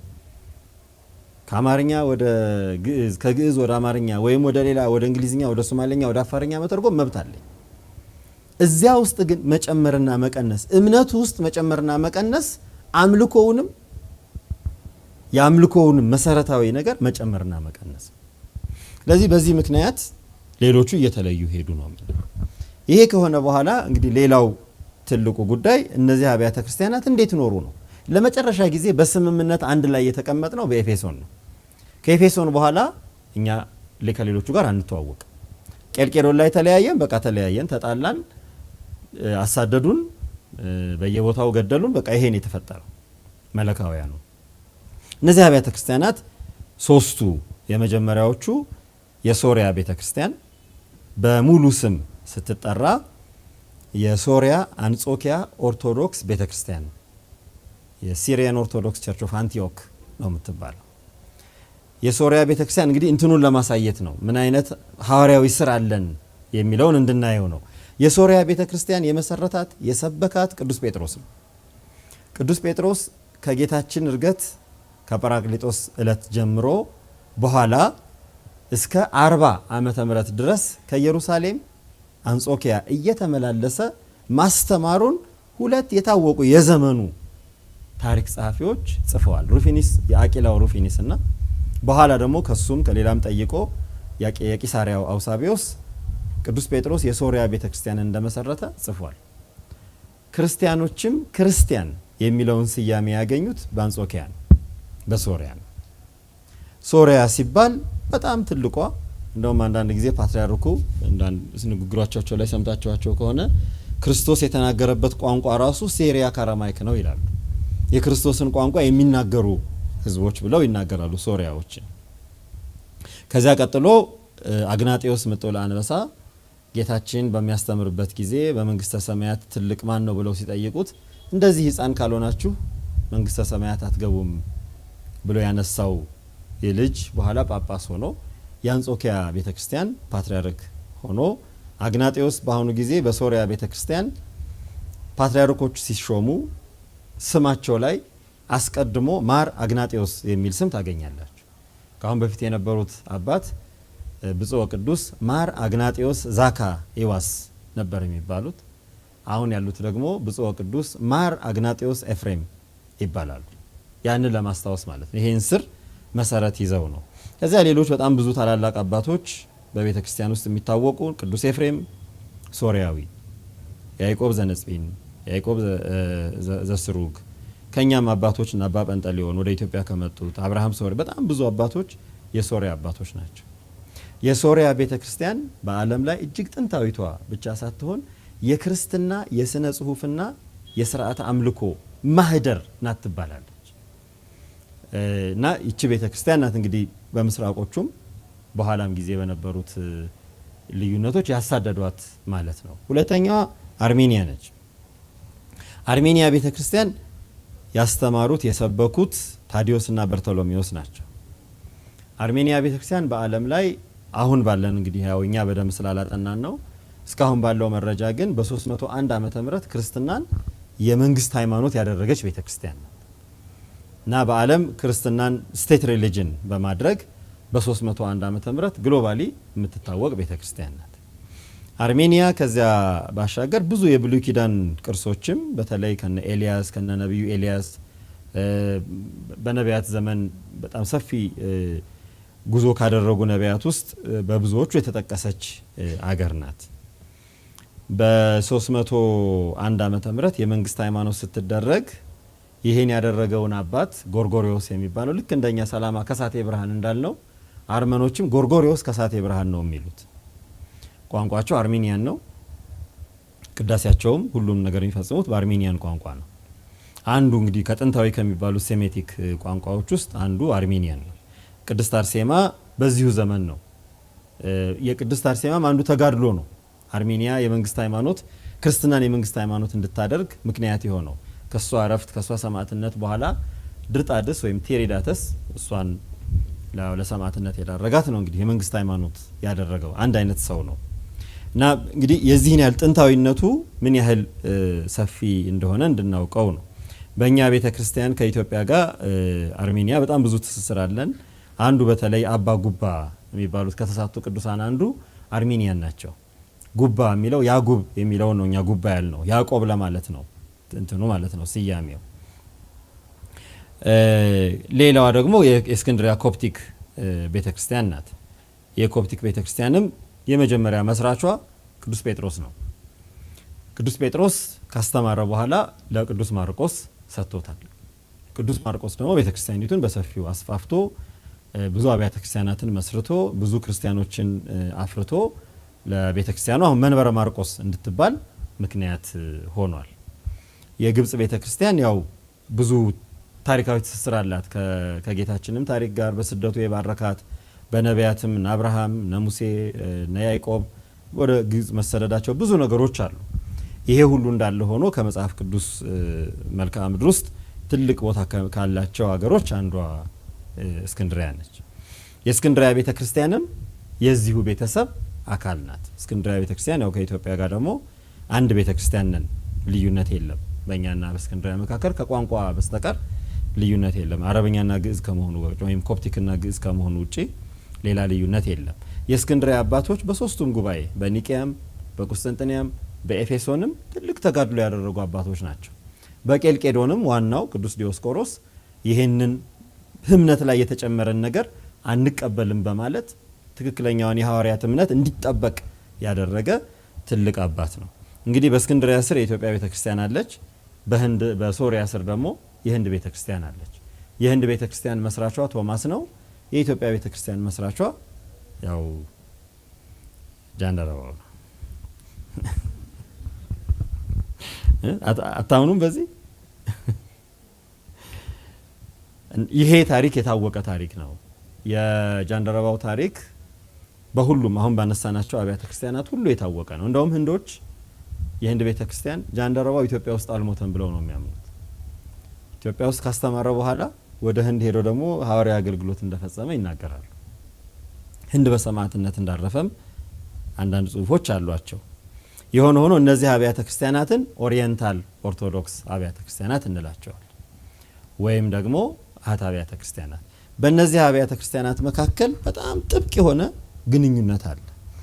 በአንድ ላይ ባንገናኝም በዚህ ሁሉ ከኤፌሶን በኋላ አልተገናኘንም። ኤፌሶን ጉባኤ ላይ ለመጨረሻ ጊዜ በአብረን የተገናኘ ነው። ከዚያ ያ ቢሆንም ግን በታሪክ ውስጥ ግን በተለይ አሁን እኛና ግብጽ ተለያይተን አናውቅ። ጳጳስ ይላክልናል፣ እኛ ሲኖዶስ ሄደን እንሳተፋለን፣ መጽሐፍት እናስመጣለን፣ ብዙ ነገር በቃል ምንም ተለያይቶ አያውቅም እስካሁን ድረስ ማለት ነው። ግብጽና ሶሪያም እንደዚያ ናቸው። እንደውም የሚገርማችሁ አብርሃም ሶሪያዊ ሲባል ሰምታችሁ ታውቃላችሁ? በምንድን ነው የምታስታውሱት? በልደት ጾም አይደል? ከ40 ቀን በፊት ምን ጾመው 3ቱ ቀን የአብርሃም ሶሪያዊ ጾም ነው አይደለም? በነቢያት ጾም አብርሃም ሶሪያዊ በትውልዱ ሶሪያዊ ነው። ሶሪያዊ ነው። ለዚያ ነው አብርሃም ሶሪያዊ የሚባለው። ግን ፓትርያርክ የነበረው የእስክንድሪያ ቤተክርስቲያን ሶሪያዊ ሆኖ የእስክንድሪያ ቤተክርስቲያን ፓትርያርክ። እንደዚህ አይነት ተመሳሳይ እስክንድሪያ የግብፃውያን ሆነው ሶሪያ ቤተክርስቲያን ላይ የገዳም አበምኔት የታላላቅ ቦታዎች መሪዎች አስተማሪዎች የነበሩ ብዙ አባቶች አሉ። በእስክንድሪያና በሶሪያ መካከል ልዩነት የለም። በሶሪያና በህንድ መካከል አንድ ቤተክርስቲያን ናቸው። አሁን የህንድ ቤተክርስቲያን ራሷን ስትጠራ ማላንካራን ሲሪያን ኦርቶዶክስ ቸርች ብላ ነው የምትጠራው። ማላንካራን ሲሪያን ኦርቶዶክስ ቸርች ኦፍ ኢንዲያ ነው የሚሉት። የህንድ ማላንካራ ሶሪያ ቤተክርስቲያን፣ ምክንያቱም ስርዓተ ቅዳሴያቸውም ስርዓተ አምልኮም በሙሉ ትውፊቱ ሲሪያክ ነው። ቋንቋውን አሁን ወደ ማላለም ቋንቋ ቀይረዋል እንጂ አንድ አይነት ትውፊት ነው ያላቸው። አርሜኒያና እዛ አካባቢ ያሉት ደግሞ አንድ በጣም አስገራሚ ነገር ልንገራችሁ። የአርሜኒያ የቂልቅያ መንበር ያለው ሊባኖስ ነው። ሊባኖስ የምትባለው ከተማ ውስጥ ነው። አንቴሊያስ ይባላል። የአርሜኒያ ቂልቅያ ዘ ግሬት ሃውስ ኦፍ ሲሊሲያ ይባላል። የቂልቅያ መንበር ማለት ነው። የሶሪያ ቤተክርስቲያን ደግሞ ደማስቆ ነው። አሁን ከአንጾኪያ ወደ ደማስቆ ተሻግሯል። ልክ ከእስክንድሪያ ወደ ካይሮ እንደመጣው የእስክንድሪያ መንበር የአንጾኪያ መንበር ድሮ አንጾኪያ ነበር። ከዚያ በኋላ ወደ ደማስቆ ተዛውሯል። በደማስቆና በሊባኖስ መካከል ያለው ርቀት በጣም አጭር ነው። 100 ኪሎ ሜትርም አይሆን። ልምሎ ቼክ አድርጉት ምን ያህል ቅርርብ እንዳለ ማለት ነው። አርሜኒያና ሲሪያ እንደገና በችግር ጊዜ አሁን የባለፈው በጣም አስቸጋሪው የአይኤስ ጥፋት በነበረ ጊዜ ደማስቆ በጣም ብዙ ችግር ሲገጥማት መንበረ ፓትርያርኩ ከዚያ ተነስቶ ሊባኖስ ሲሄድ አንድ ከተማ ውስጥ ነበር የሆኑት የቂልቅያ መንበርና የሲሪያ መንበር ማለት ነው። እና የዚህን ያህል መቀራረብ አለ። አሁን ችግር የነበረው ለረጅም ጊዜ ግን አብረን አምስትም ሆኖ አንድ ላይ ተገናኝተው አያውቁም ነበር። ለመጀመሪያ ጊዜ አምስቱንም ያገናኙት ግርማዊ ቀዳማዊ አጼ ኃይለ ሥላሴ ናቸው። በ1957 ዓ.ም አዲስ አበባ የአምስቱንም አብያተ ክርስቲያናት ፓትርያርኮች አዲስ አበባ ጋብዘው የኦሪየንታል ኦርቶዶክስ አብያተ ክርስቲያናት ፓትርያርኮች ጉባኤ ከኤፌሶን ጉባኤ 1700 ዓመት በኋላ አዲስ አበባ አድርገዋል። እንግዲህ ይሄ ኦሪየንታልን የሚመለከተው ነው። እነዛኞቹስ የቀድሞ ዘመዶቻችን ምን ሆኑ? ግሪኮቹ፣ ባይዛንታይኖቹ አንድ ነገር አንስተናል። ለብቻ አንድ ላይ ነበሩ። ላቲኖቹም ባይዛንታይኖቹም አንድ ላይ ነበሩ። በዚህ በአንድነት ትንሽ ጊዜ ሄዱ። አንዳንድ ለውጦች መጡ። የቋንቋ ችግር መጣ። ላቲንና ግሪክ ሆነ። ማንኛው ነው ኦፊሻል? ዶግማ በምንናገርበት ጊዜ አሁን ባህሪ ስንል ላቲኑ ነው የምንከተለው ኤሰንስ ምናምን እያልን ነው የምንለው ወይስ ግሪኩን ነው ኡሲያ ሂፖስታሲያ እያልን የምንለው? ፐርተን እያልን በላቲን ነው የምናወራው ወይስ ሂፖስታሲያ ፕሮሶፖን እያልን በዚህ ነው የምናወራው? ችግር መምጣት ጀመረ። የቋንቋ ይቀጥላል። ስርዓተ አምልኮ፣ ስርዓተ ቅዳሴ ይቀጥላል። ያ ቅድም ያልኳችሁ ፊሎኮ ወይም ስርጸተ መንፈስ ቅዱስ ሌላ ችግር በቃ ከፍተኛ የሆነ የዶግማ ስንጥቅ ፈጠረ 590 ዓመተ ምህረት። ይሄም አልቆየም፣ እየቀጠለ ሌሎች ችግሮች በየጊዜው እየተፈጠሩ መሀል ላይ አንድ ከባድ ችግር ተፈጠረ። በጣም ከባድ የአረቦች ወረራ ተፈጸመ። ባይዛንታይን ወደቀች። ባይዛንታይን ከፍተኛ ችግር ገጠማት። ታላቋ ቁስጥንጥንያ በአረቦች እጅ ወደቀች። አሁን ሚትሮፖሊታን ካሊስቶስ የሚባሉ ትልቅ አባት በምስራቅ ኦርቶዶክስ ብዙ ጽሁፍ የጻፉ በእንግሊዝ በትውልዳቸው እንግሊዛዊ የሆኑ ሰው በጣም አስገራሚ በሆነ መንገድ ይሄን ተናገሩ። 570 ዓመተ ምህረት እኛ በዶግማ ውስጥ ስንለያይ ያሉ ያው ባይዛንታይን ትራዲሽን ነው የሚያወሩት፣ ስለዛኛው ትራዲሽን ነው የሚያወሩት። አሁን ስለ ኦሪየንታል አይደለም የምናወራው። እኛ እንደዚህ አይነት ነገሮች በጣም ስንጋደል አረቦች ለካ ሀገሮቻችንን እየወረሩ ነው አሉ። እኛ ስንለያይ ጠላት እየወረረን ነው። እኛ ስንጣላ ከስራችን እየፈረስን ነው። እኛ በጣም ብዙ የማያስፈልጉ ንትርኮች ውስጥ ስንገባ ከሌላ ሀገር እኛን ጭራሽ የማያውቁን የእኛንም ሃይማኖት የማይከተሉ እኛም ጭራሽ ማናውቃቸው ግዛቶቹን እየወረሩ አብያተ ክርስቲያናቶቹን እያጠፉ ሁላችንንም እያጠፉ ቁስጥንጥንያ ደረሷል። ታላቋ የቁስጥንጥንያ መንበር ቆስጠንጢኖስ የመሰረታት እንግዲህ አንዱ ለልዩነት እንደ ክፍተት ከፈጠረው ነገር ቆስጠንጢኖስ በ330 ዓመተ ምህረት መንበሩን የንጉሱን መቀመጫ ከሮም ወደ ቁስጥንጥንያ አመጣና አዲስ ከተማ መሰረተ። ቁስጥንጥንያ አዲስ ከተማ ናት። ለዚህ ያ ሽኩቻ ፈጠረ በአዲሲቱ አሮምና በአሮጌው አሮም መካከል ማለት ነው። እሱም ሌላው ችግር ነበር። በእነዚህ በማያገቡን ነገሮች እኛ ስንጣላ ባይዛንታይን ኪንግደም የሚባለው በአረቦች እጅ ወደቀ። ሌላ ተጨማሪ ችግር ተፈጠረ። ስለዚህ ልዩነቱ ሰፋ፣ አንድነቱ ላላ ማለት ነው። የውጭ ጠላት ገባበት፣ የውጭ ወረራ መጣበት። ስለዚህ ልዩነቱን አጥብበው ወደ አንድነት የሚመጡበት ጊዜ አላገኙም። ስለዚህ በ1054 ዓመተ ምህረት ለይቶላቸው ዘ ግሬት ሺዝም ይሉታል ወይም ዘ ግሬት ስኪዝም ይሉታል። በ1054 ወይም 1054 በምንለው ዓመት ምስራቅ እና ላቲን በይፋ ተለያዩ። ያችኛዋ ካቶሊክ ቸርች አለች ራሷን፣ ኢስተርን ኦርቶዶክስ ራሳቸውን በዚያው ስም እየጠሩ ቀጠሉ። ይሄ ሁኔታ እንደገና ሌላ ችግር ፈጠረ። የአረቦቹ ወረራ ኢየሩሳሌምን መያዝ፣ መካከለኛው ምስራቅ ሙሉ ለሙሉ ማጥቃት አልፎ ሙሉ ለሙሉ የሥርዓት አምልኮውን የቅዳሴውን ቋንቋ ቀየሩት። በፊት ግሪክ የነበረውን ከአረብኛ ውጭ ማንም እንዳይናገራሉ። ሌላ ፍጅት፣ ሌላ እልቂት፣ በጣም አሰቃቂ እልቂት፣ በአረቦቹም በኩል በጣም ብዙ ሰው ያለቀበት፣ ዋና ዋና መሪዎች የሚባሉት የጠፉበት፣ በምስራቁም በትንሹ ማይነር አርሚ ማነው ኤዣ ማይኖሬ በሚባለው በትንሹ ሲያም ብዙ ሰው አለቀ። መተላለቆን የመጀመሪያው ትውልድ አልፎ ሌላ ትውልድ ተፈጥሮ ጭራሽ ቋንቋውን ብቻ የያዘ ግን ትውልዱ ሌላ የሆነ ሁኔታ ተፈጠረ። በቃ እንግዲህ ግጭት፣ ልዩነት የሚያመጣው ጥፋት ከዓለም ታሪክ የምናየው ይሄንን። ኢየሩሳሌምን በእነሱ እጅ ወደቀች። አብያተ ክርስቲያናት ተመዘበሩ። በጣም ብዙ ችግሮች ተፈጠሩ። ኢየሩሳሌም ከተማዋ ዋናዋ ጥንታዊት ከተማ ብቻ ስትቀር በሌሎቹ አካባቢ ያሉት በሙሉ ጠፉ።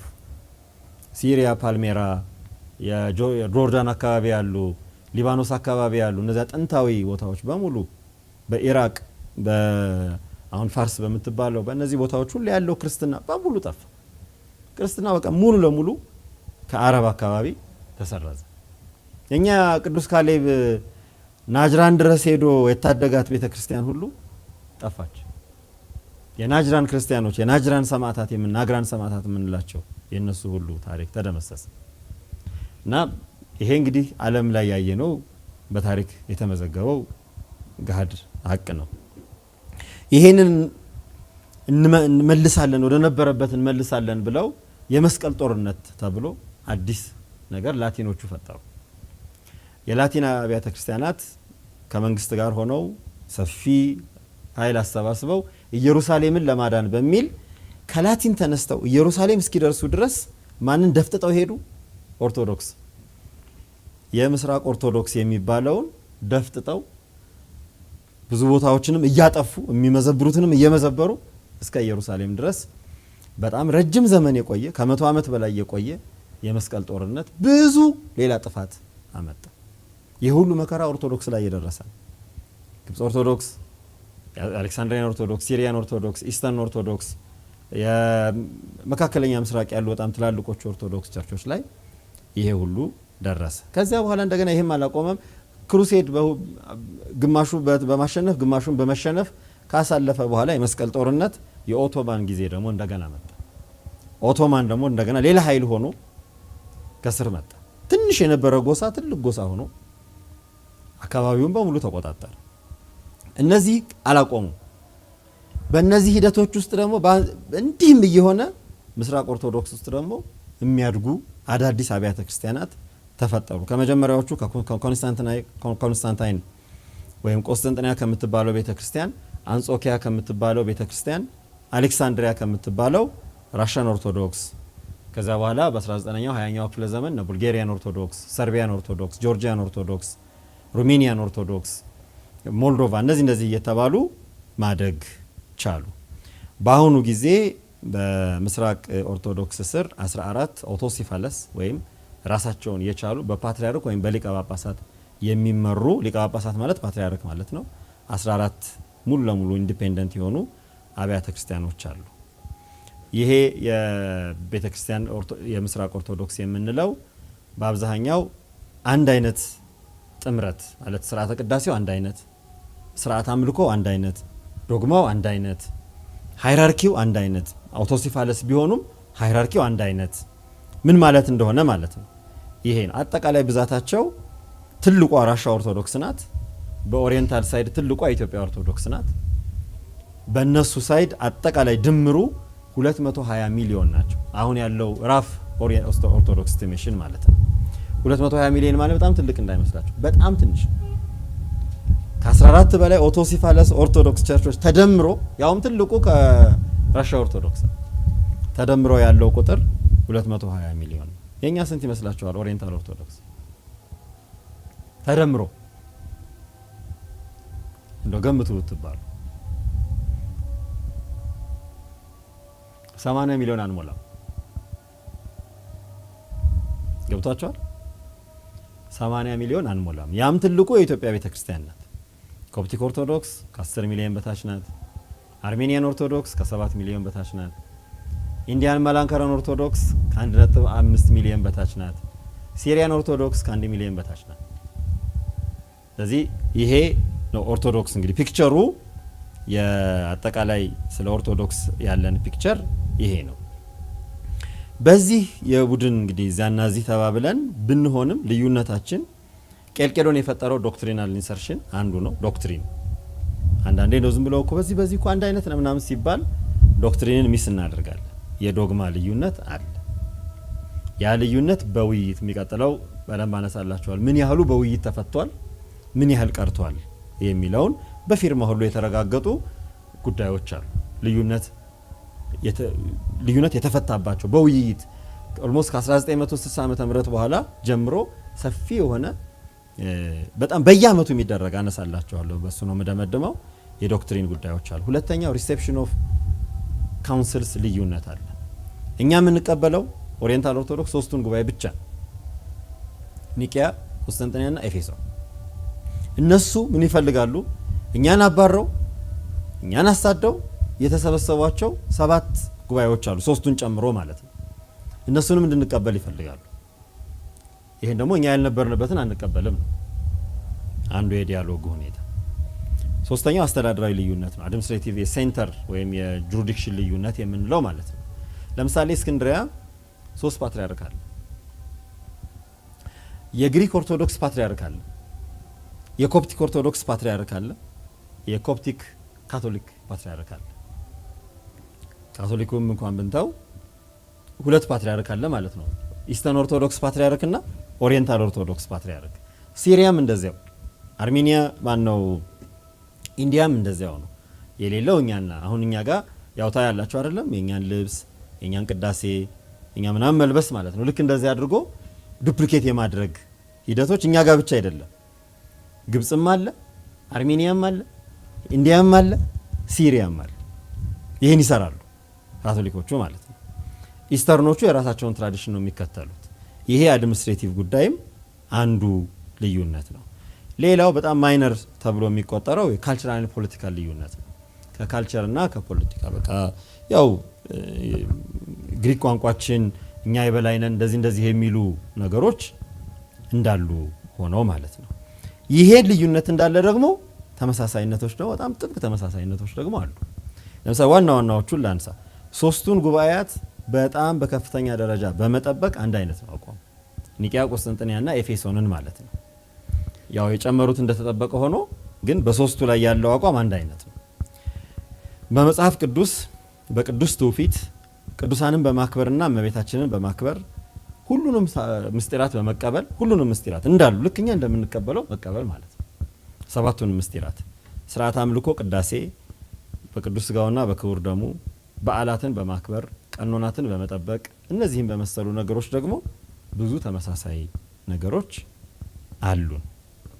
ስለዚህ ምንድነው የሆነው 20ኛው ክፍለ ዘመን ላይ ብዙ የሚያመሳስለን እያለ በጣም ብዙ አንድ አይነት የሆኑ መሰረቶች እያሉን አንድ አይነት ቅዱሳን እያሉን አሁን አትናቴዎስን እኛም ቅዱሳችን እንላለን እነሱም ቅዱስ ይላሉ። ቄርሎስን እኛም ቅዱስ እንላለን እነሱም ቅዱስ ይላሉ።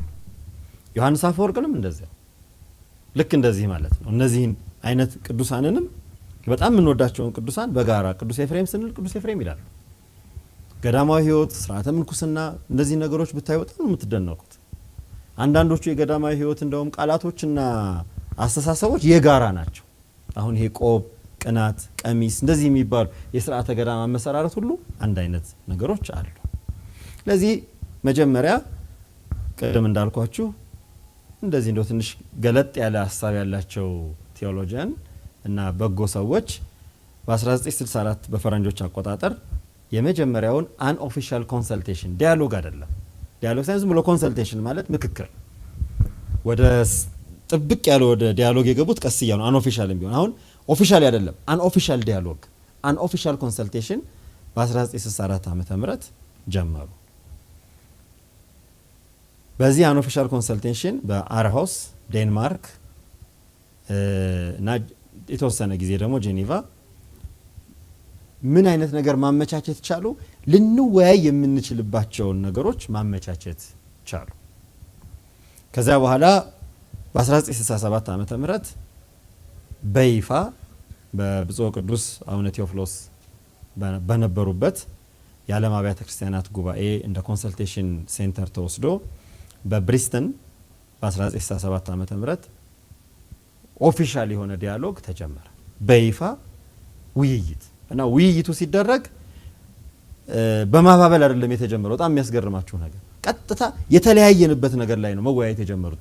ክሪስቶሎጂካል ዲያሎግ ቢትዊን ዘ ኢስተርን ኤንድ ኦሪየንታል ኦርቶዶክስ ቸርች ተብሎ ነው የተጀመረው፣ ክሪስቶሎጂካል ተብሎ። ለዚህ ግን ምክንያቱ ምን ይመስላችኋል? ቅድም አንድ ነገር ነግሬያችኋለሁ። የአዲስ አበባ ጉባኤ አምስቱም ፓትርያርኮች አዲስ አበባ ሲገናኙ አንድ ነገር ወሰኑ። አን ኦፊሻል ዲያሎጉ ቀድሞ ተጀምሯል ከአዲስ አበባው ጉባኤ በፊት። አዲስ አበባ ላይ ምን ወሰኑ? ከምስራቅ ኦርቶዶክስ ጋር ያለምንም ቅድመ ሁኔታ ውይይት መግባት አለብን ብለው አምስቱም ፓትርያርኮች ፈረሙ። አዲስ አበባ ማለት 6 ናቸው። ያው አርሜኒያ 2 ነው የመጡት፣ ቂልቅያና ኤችሚያድዘን ማለት ነው። ስለዚህ ያ ለምን መሸጋገሪያ ሆነ? ሰው ሲገናኝ ተመልከቱት። ለኦፊሻል ዲያሎግ መሸጋገሪያ ሆነ። ኦፊሻል ዲያሎጉ በ1967 ዓመተ ምህረት ተጀመረ። እስከ 1971 ዓመተ ምህረት ድረስ ያለምንም ማቋረጥ በየአመቱ ተካሄደ። በየአመቱ ማለት ነው። በጣም ትላልቅ ጳጳሳት ከኛ በጣም ትላልቅ አባቶች ናቸው የሚሄዱት። መጀመሪያ እነ ብፁዕ ቅዱስ አቡነ ቴዎፍሎስ፣ ከዚያ በኋላ እነ ብፁዕ አቡነ ጎርጎርዮስ፣ እነ ብፁዕ አቡነ ገብርኤል፣ እነ ብፁዕ አቡነ ጢሞቴዎስ፣ እነዚህ ትላልቅ ውጭ ሀገር የተማሩ ራሻ፣ ግሪክ የተማሩ እና አሁን እንደ ብፁዕ አቡነ ገብርኤል ለምሳሌ ራሻ መማር ብቻ ሳይሆን ራሻም ዩኒቨርሲቲ ውስጥ አስተማሪ ሁሉ የነበሩ አባቶች ማለት ነው። እነዚህ አባቶች በጳጳሳትና በቴዎሎጂያን ደረጃ እነ ፕሮፌሰር ጌታቸው ኃይሌ፣ እነ መርሲ ሐዘን ወልደ ቂርቆስ፣ አእምሮ ወንድማገኝ እነዚህን የመሰሉ አባቶች እየሄዱ ውይይት ከኛ በኩል ማለት ነው። ብሉ ዝርዝሮቹን ዶክመንቶቹ ላይ ታገኟቸዋላችሁ። ከዚያ በኋላ በ1967 ያው ብሪስተን፣ ከዚያ ጄኔቫ በ1970፣ አዲስ አበባ በ1971 ሙሉ ውይይት በማድረግ በአንድ ነገር ሁለቱም መስማማት ቻሉ። እሱን እንግዲህ የሚቀጥለው በደንብ ገልጽላችሁ ሆኖ በቅዱስ ቄርሎስ ሚያፊሲስ ቱ ቴዎሎጎስ የሳርኮሜኔ በሚለው አሃዱ ህላዊሁ ለወልደ እግዚአብሔር ስግው የስጋን ነስቶ ከኛ የተዋሃደው ክርስቶስ አንድ ህላዌ አንድ ባህሪ ነው ያለው ብሎ ያለውን ፎርሙላ ተቀበሉ። ሁሉም ተቀበሉ፣ ፈረሙ። አንዱ ክሪስቶሎጂካል ፊርማ እሱ ነው። ከዛ እንትን አላለም፣ አልቆመም። ኦፊሻል ቴዎሎጂካል ዲያሎጉ በ1985 ዓመተ ምህረት ጆይንት ኮሚሽን ፎር ቴዎሎጂካል ዲያሎግ ቢትዊን ዘ ኢስተርን ኦርቶዶክስ ኤንድ ኦሪየንታል ኦርቶዶክስ ቸርችስ በሚል በይፋ ቴዎሎጂካል ዲያሎግ ተብሎ ሌሎቹንም ቴዎሎጂዎች እንዲያይ ተመሰረተ 1985 ዓመተ ምህረት።